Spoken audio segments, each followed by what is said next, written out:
제11회 3분노동법 전경국 노무사입니다. 오늘은 4인 이상 사건도 과로사로 인정받을 수 있는지에 대해서 한번 살펴보도록 하겠습니다. 먼저 4인 이상의 그 뜻에 대해서 한번 살펴보면 4인 이상은 말 그대로 사망의 원인을 모른다는 것입니다.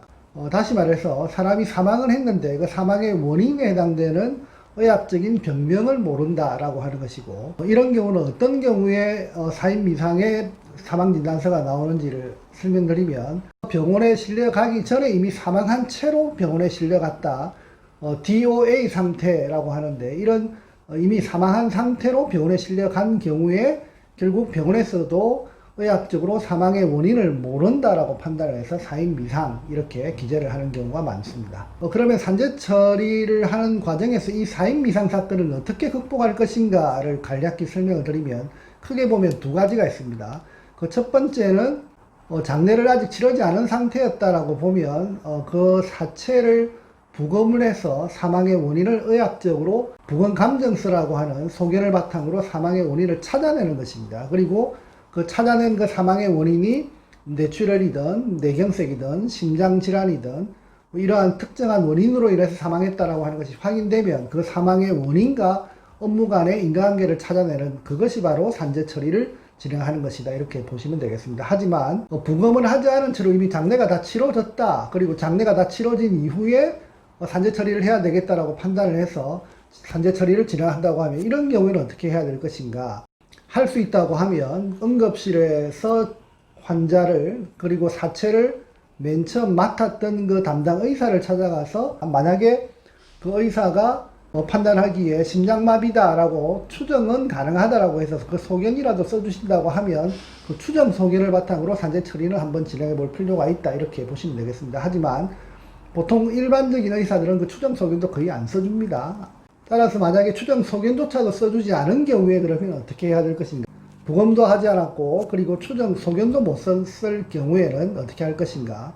이런 경우에는 제가 업무상 질병판정위원회 심사위원으로 활동한 그 경험에 의하면 그 고인의 기존 질환이 어떤 질환이 있었는지에 대한 확인 작업도 분명히 해봐야 할 것입니다. 만약에 기존 질환으로 심장질환으로 치료를 받았던 병적이 있다고 하면 그것이 보통은 불리한 측면이다라고 생각할 수 있는데, 이런 사건에 있어서는 오히려 유리한 측면으로 반전시킬 수가 있습니다. 그리고 기존의 뇌출혈이나 뇌동맥류나 이런 진단을 받았던 병적이 있다고 하면 그러한 병적들을 활용해서 오히려 유리한 측면으로 이끌어 나갈 수가 있다는 측면도 유념해야 할 것입니다. 그리고 고인이 쓰러질 당시에 어떤 상황에서 쓰러졌는지, 어떤 자세를 취하면서 쓰러졌는지, 그리고 평소 쓰러지기 한 일주일 전에 고인이 특정한 통증을 호소했던 상황이 있었는지 등등 여러가지 사항들을 전체적으로 조사하다 보면, 비록 의학적으로는 정확하게 사망의 원인이 확인되지 않는다 하더라도 정황적으로 심장과 관련된 사망이지 않을까, 그리고 뇌질환과 관련된 사망이지 않을까에 대한 판단을 할 수 있는 단서들을 최대한 확보할 필요도 있을 것입니다.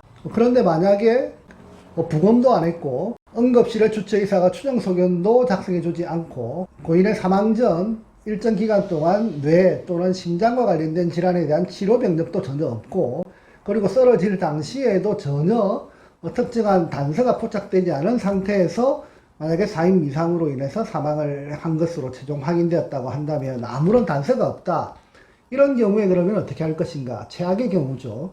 하지만 제가 권하고 싶은 부분은 이런 경우에도 결코 포기해서는 안 된다는 것입니다. 만약에 고인이 과로와 스트레스가 충분히 있었다라고 하는 사실이 확인된다면, 물론 근로복지공단 차원에서는 4인 이상이 기본적으로 산재로 인정되는 가능성이 상당히 낮다고 하더라도, 현재는 판례에서는 4인 이상이다라고 하더라도 급격한 과로나 스트레스가 충분히 입증된다고 하면 산재로 승인되는 사례가 다수 확인되기 때문에 산재 사건은 비록 4인 이상이다 하더라도 결코 포기해서는 안 된다, 이렇게 말씀드리고 싶습니다. 오늘은 4인 이상 사건이라 하더라도 산재 사건은 포기해서는 안 된다, 그리고 4인 이상의 경우에 이를 극복하기 위한 여러 단계별 유형에 대해서 제가 실무를 해본 그 경험을 바탕으로 자세히 설명을 드렸습니다. 감사합니다.